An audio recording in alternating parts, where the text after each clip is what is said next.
তত্ত্বাবধায়ক ব্যবস্থা বাতিলের আবেদনে সাবেক প্রধান বিচারপতি এবিএম খায়রুল হকের আলোচিত রায়ের মধ্য দিয়ে দেশের বিচার ব্যবস্থার সঙ্গে প্রতারণা করা হয়েছিল বলে আপিল বিভাগের রিভিউ আবেদনের আজকের শুনানিতে আইনজীবীরা আদালতের সামনে বক্তব্য উপস্থাপন করেছেন।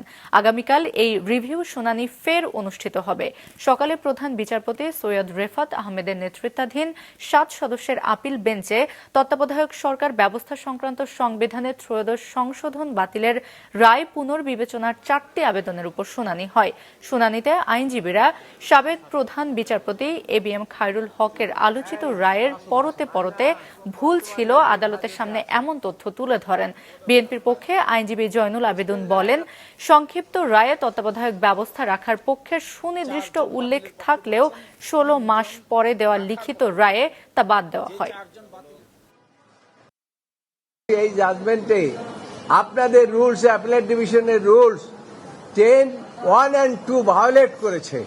কারণ প্রথম জাজমেন্ট দেওয়ার পরে আর এটা চেঞ্জ করতে হলে পরে রিভিউ করতে হয় অথবা পার্টিকে অবহিত করতে হয়।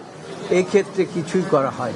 হাইকোর্টের বিচারপতিগণ বলেছেন যে পঞ্চদশ সংশোধনী বাতিল করে দিয়েছেন, বাতিল করে বলেছেন যে কেয়ারটেকার গভর্নমেন্ট সিস্টেম হলো বাংলাদেশের সংবিধানের একটি বেসিক স্তম্ভ। এই জন্য এটিকে বাদ করা সংবিধান সম্মত হয়নি।